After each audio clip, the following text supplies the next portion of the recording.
Hey everybody, Michael June here with Game Changers for Government Contractors, and today we have a special guest. Josh Frank is with us. So Josh, for those that don't know, who are under a rock or something like that, who haven't either read your book or listened to a podcast, why don't you tell everybody who you are and what you do? Hey, thanks, Mike. I'm glad to be back again. For those of you who don't know me, Josh Frank, I'm managing partner for Artisan Federal. As Mike indicated, I've written books, etc. I've been in the market over 35 years. I'm a real big small business supporter. The rest of it, I'll leave to my bio. Yeah, there you go. Today, we are going to be talking about a really interesting subject. It's always interesting when the government is trying to rework something in their small business programs. DoD recently put out a document, their small business report. So we're going to break that down today, kind of get both of our thoughts on that. But Josh, you're the one who kind of redlined it first. Why don't we start with you here? What are your just kind of general thoughts, standouts on the whole report and their strategy? Mike, you and I were talking a couple weeks ago about what's working right, what needs to improve, at least from a government industry perspective. There's this lack of partnership between government and industry, right? We've been talking about this podcast all over the place, right? For years. And it started when everybody made the protest a standard part of their RFQ, proposal process. And so let me first say for all the listeners, this report was much needed, of the programs, the unified communications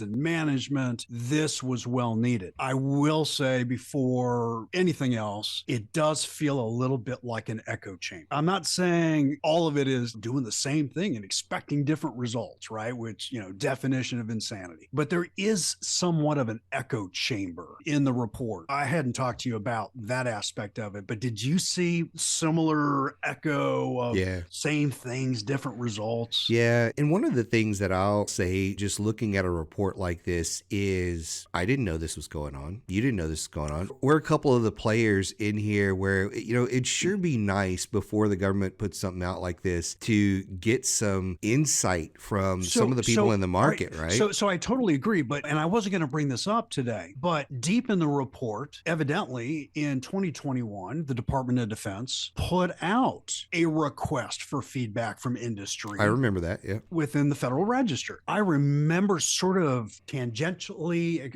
whatever that word is, when I saw this come out, I was like, what? I had all kinds of feedback. We both did. Oh, we're real big in the small business space. Yeah. I went out and looked. There was like 200 comments. And I started looking through the comments and I was like, these are missing the point. So to your point, yeah, I'm a little disappointed that went under the radar. And it's typical. All right, so you really got me on a soapbox now, because if there was a true partnership between government and industry, there would have been more of a concerted effort to go industry. Hey, we're looking at revamping the entire small business program for the Department of Defense. Right. Make sure that we get some of the value that you guys can provide. Did you know we have our own government contracting community? It's called Federal Access. And inside Federal Access, you have all the tools, tips, strategies, documents, templates, everything you're ever going to need to be a government contractor. But you also get brought into our ecosystem. You get into our private LinkedIn group, and you get into our live events and all that kind of thing when you become a member of Federal Access. To learn more, go to federal-access.com/game changers. Now let's get back into this episode. General thoughts. What stands out? First thing that stands out, and thank you, DoD, for being honest about it. We met our goals. But we lost 40 to 50% of the industrial base. It's a head slap moment, right? It is. It is. The report, let's be very specific. And by the way, this may be a little bit longer podcast, Mike, than some of the other ones that we're going to have, okay? There are a couple of points I'm going to always want to make here. The report makes it very clear. Only 40% of the small business industrial base was lost. Only. We just lost half of the base, yeah. Yeah. Now I've spoken to, because, we support a lot of conferences and we keynote. So I've spoken to the chief acquisition officers for some of the federal agencies. They're indicating even more than 40% across the board. Think about this from a logical business perspective. If they met their goals with half the number of small businesses, it's logical to assume that one of the reasons why the small business community is disappearing within DoD is because because they're simply awarding more contracts to those companies that are already winning. Yeah. And what makes me scratch my head is also later in the document, they want to increase the NAICS thresholds. So first, met the goal, but we lost 40% of the base. If that doesn't show you right there that the goaling reports for SBA have a huge gap hole in them, it's not working as it's supposed to, obviously. The whole increasing NAICS thresholds, I think that's great for small business. But the problem with that is that when you increase those NAICS thresholds, what you're doing is you're allowing those contracting officers to continue to award contracts to the existing successful companies, that 50% of companies that are being successful. Again, I don't have a problem with that as long as we recognize that doesn't play well with the whole concept of reconstituting the industrial it's not going to work base. that way. Yeah. Right. So that's some of my general thoughts. The need to reduce barriers. The barriers have been steadily increased by DoD over the past decade or two. DoD would probably say, yeah, you're right. We're obviously the reason these barriers exist. But to be clear, they say they need to reduce. And they say there's two core issues in the report. There's a breakdown of supply chains. And by the way, it doesn't say it in the report, but I'll say out loud, the breakdown in supply chains is not a result of COVID, which simply made the problem visible. Yeah, it made it worse. But Right. We've got a bunch of clients that commodity that are product based, small and fortune companies, right, that we work with. The supply chain in the government is a result of us sending all of our manufacturing overseas for the last 40 years. now we're dependent on that boat that's got to cross the ocean and everything that happens in between. And Exactly. But DoD is correct. There's a breakdown of supply chains. Absolutely. That's one of the core issues. The second core issue is consolidation of contracts. And thank you, DoD, for being so direct on this, right? You know, they say, all right, so two core issues, breakdown of supply chains and consolidation of contracts. You've got to be kidding me, Mike. Kudos for saying it publicly, but they're finally admitting that their category management and strategic sourcing, which you and I have been talking about for years. And a whole bunch of our clients are like, thank you for making us suffer. The whole category management strategy discussions, because 40% of our market is now category management, 20%. I appreciate DoD finally recognizing it, but this is not slight impact. It's heavily impacting to the tune of 40%. Ooh, that's why we're losing a good chunk of our industrial base, right? Now, they say they need to reduce reliance on single or sole sources of supply, yet this is the executed objective, the purpose behind category management. And so I have to ask the question, this is the big one. This is where we can go a little bit back and forth. I have to ask, are the small business programs truly talking to the acquisition leadership? The report says Deputy Office for Acquisition and Sustainment, et cetera. They're on the working committee, right? There's working groups. In a nutshell, Mike, if those are my general thoughts, wait till you ask me for the detail. Yeah, as we dive in, there's more. Just to comment on what you said there, when I sit down with a new client that is entering the market, one of the first things I say is, where are you currently, I know the answer to the question, but I ask anyway, where are you currently getting opportunities to put in your pipeline? The answer is always sam.gov. That's always the answer. They're usually shocked when I say, well, only about 20, maybe 30% of all opportunities are ever going to make it to sam.gov because of all the contract vehicles, direct awards, or, the first time you see it on sam.gov is not an RFP. It's a notice to sole source to XYZ company, or something along those lines. Once you look at that, then you pile on the fact that we have, a third of the contracting officers that we've had before. Of course, the government is trying to find easier ways to do their job. Yet, what I have seen over the last 2+ years is an excruciating squeeze on all companies, not just the small ones, but especially the small ones, where I could sit here for an entire hour on this podcast and list client after client, contract after contract, where they've said, Mike, the RFP was supposed to drop 18 months ago.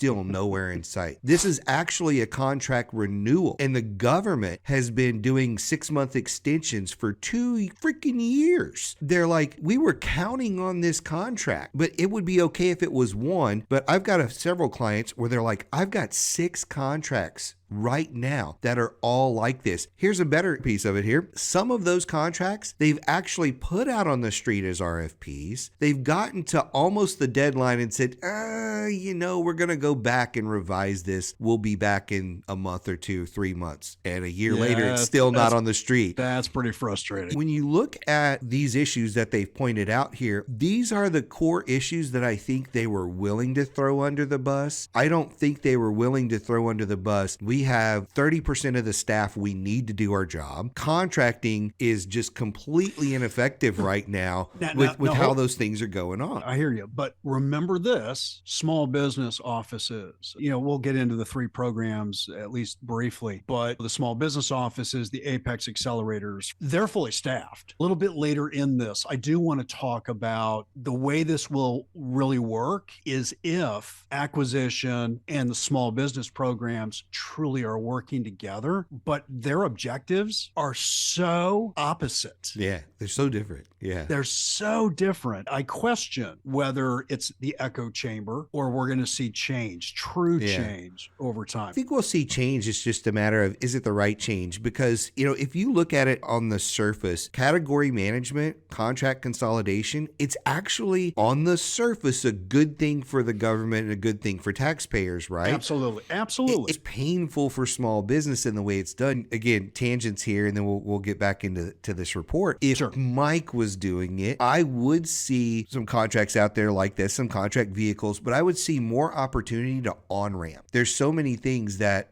you can't on-ramp to. It's interesting when you look at the whole thing. It's not necessarily looking at what's good for small business. It is, what do we want our objectives to be in the government for small business? Not necessarily what's best for them, what's going to grow them and all that, but what should our objectives be? And I think that's the part to me that kind of rubs me the wrong way of, you're trying to set goals for yourself when the goal should be success for small business. Seeing small businesses grow, seeing that base number grow, seeing them win more contracts, seeing them stay in the market. I always have complained about the 8A program for several years because I'm like, there's not enough going in that. The reason I know that is because of the massive failure rate after they graduate. When I look at businesses across the board, that's a great point, Mike. When I look at businesses across the board, it's seeing businesses get past the 3 to 5 year mark, then past the 10-year mark and things like that. Like, I'd like to see goals and milestones in this report to see businesses graduate out of their small category and into a large category because they're growing so well. New ones that enter the market don't take 3 to 5 years in this market because they're just beating their head on the wall all the time. Now, yeah, that's part of our job. That's why we exist. But part of it is also, there's some people, no matter what you do, they just run up to these roadblocks. You can sit down with a client and say, based on the industry you're in, don't even think about it. Don't even think about it. We do that on occasion. Yeah. And they'll say, does the government not buy what we sell? Oh, yeah, they buy a ton of it, but you're not going to sell any because it's locked down in this contract vehicle or that contract vehicle, or there's some other reasons why you're not going to be competitive in the market. I don't recommend you get in this market. I hate that I have to give that speech a lot of times to people,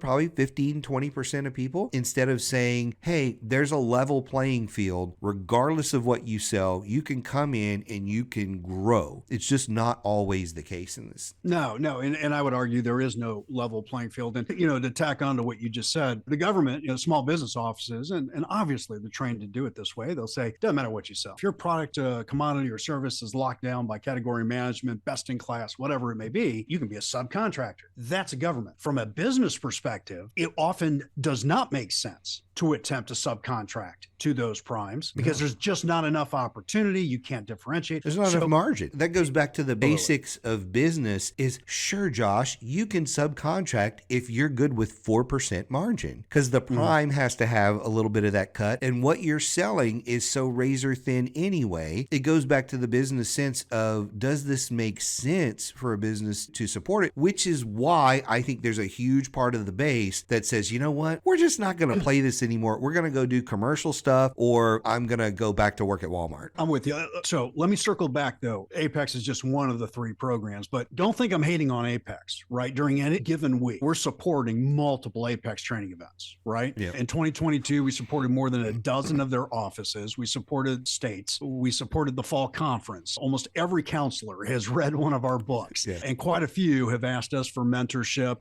to better grasp the business side, right? So I love working with them. I just don't like the program ties their hands. Yeah. The thing, right? It shouldn't be tying their hands. It should be, like I was saying, what is best for small business? And small business needs a total solution, not a very lopsided solution that only teaches them half of what they need to know. If you just look at things from a consumer lens, most people have one store they go to when they leave the house. They're going to go to Walmart. They're going to go to Target. They're going to go to their local grocery store. They're going to go to one. And if they can't find what they're looking for, they rarely go to the next store. They usually just go home. They give up the fight, right? That's an interesting analogy, Mike. I like that. It happens all the time. If I can't find it at my local Walmart, local Circle K, whatever it is that I'm shopping for, whatever it is I need, I'm going to go home and I'm probably going to hop on Amazon. And I know that makes people furious, right? But if I can go to one place and buy everything I need, I can go on Amazon or Walmart.com and I can buy my dish soap. I can buy my canned goods. I can buy some, I love it. Some door locks. You're totally on target. You know, that is how we are trained as a society. There's nothing more frustrating than politics. And the other thing in our system right now is the medical care system, right? We've heard people complain about that for years. If you go to your doctor today, now, Josh, I know you use the VA, so you're not like us normal people, but if you go to the doctor today and let's say you have an ear problem, your doctor is going to say, well, you should probably see a specialist about that. See our person on your way out today, and we'll get you an appointment.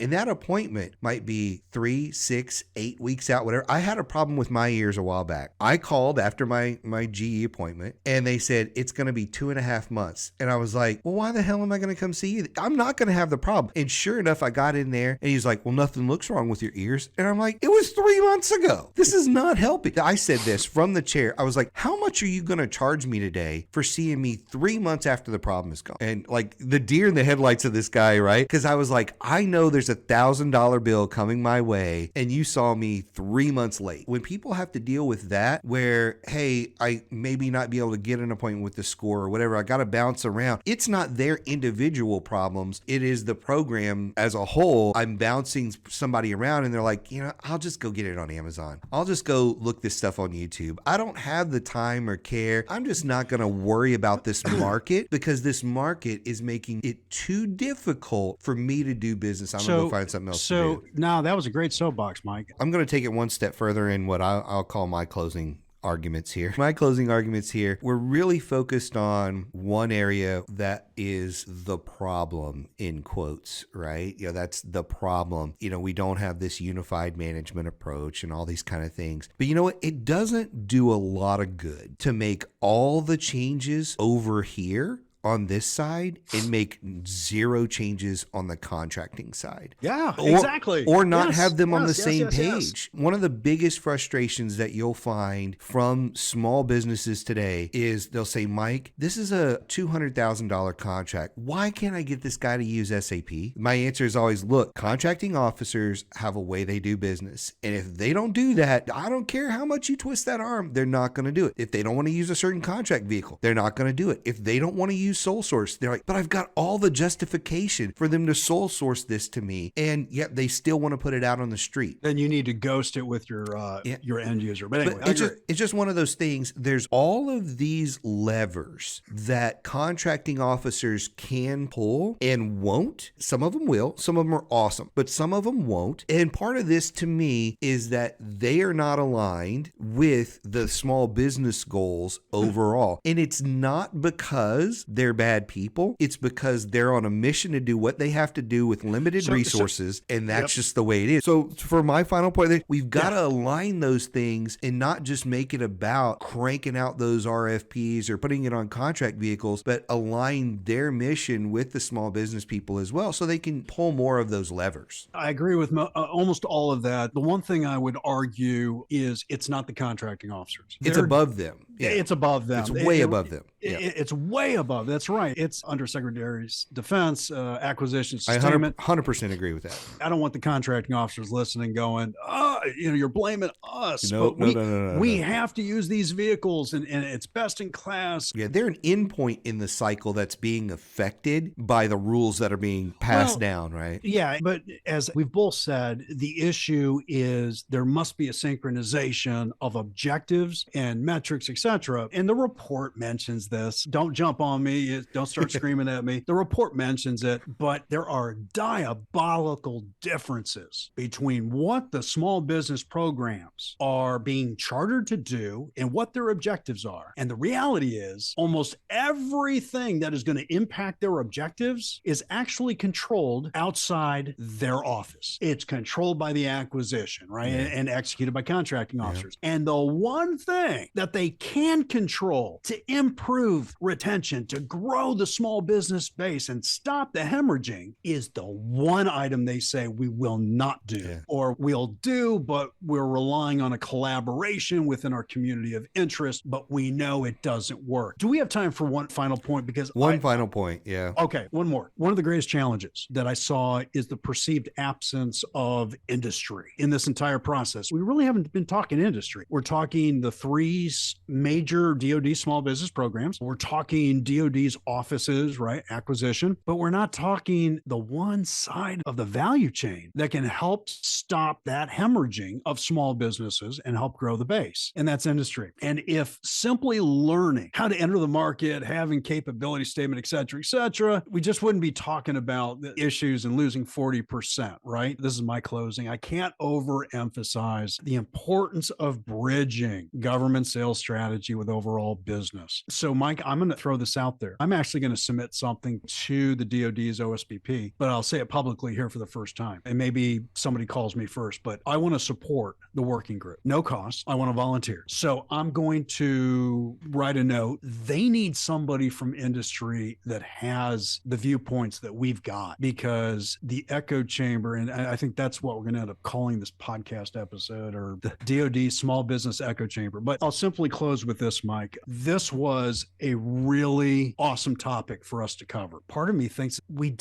I did this more for the government than I did for our listeners, our small business and industry, because there needs to be change. The report has some great stuff. Everybody is working hard to execute it, but there's some issues that I just don't see getting resolved. My 2 cents. 100% agree. So if you're listening to this and you're an influential person in DoD that can get Josh on that working group or whatever, definitely reach out to us. Josh will be reaching out. Thank you for coming on and talking about this and just being very candid about all the challenges. And I think one of the reasons we voice the frustration is we are passionate about helping those people. And that's right. We are. Yes. There's nothing worse to me than having to tell somebody, hey, you're probably not going to be able to play in this market, or hey, you should go do better things because this market is not a good one for you, or having to sit down and teach them something that's just been completely skipped over, and that's why they're having these issues. I could go off on a tangent for another hour about a lot of these things, but I think we'll just wrap it up by saying, hey, I think it's good to see that, somebody has acknowledged some of the issues, but now it's time to take some action and move this forward. We don't have decades to solve the problem. We just don't. If we want to see the industrial base built back up, if we want to see smoother contracting processes, if we want to see all these organizations working together and our taxpayer dollars going further, we need to act faster than a decade to fix the problem, which is how a lot of things are viewed in the government. So I'd like to see this kind of fast tracked somehow over the next year to where there's some serious changes being made. I'll just leave it with that and thank everybody for listening to another episode. Thanks, Josh, and we'll see you next time. I really hope you enjoyed the podcast today. If you did, I would really appreciate it if you would like and subscribe to the podcast and screenshot it and tag me on LinkedIn or whatever social media you use. So thank you again for joining us today, and we'll see you next time.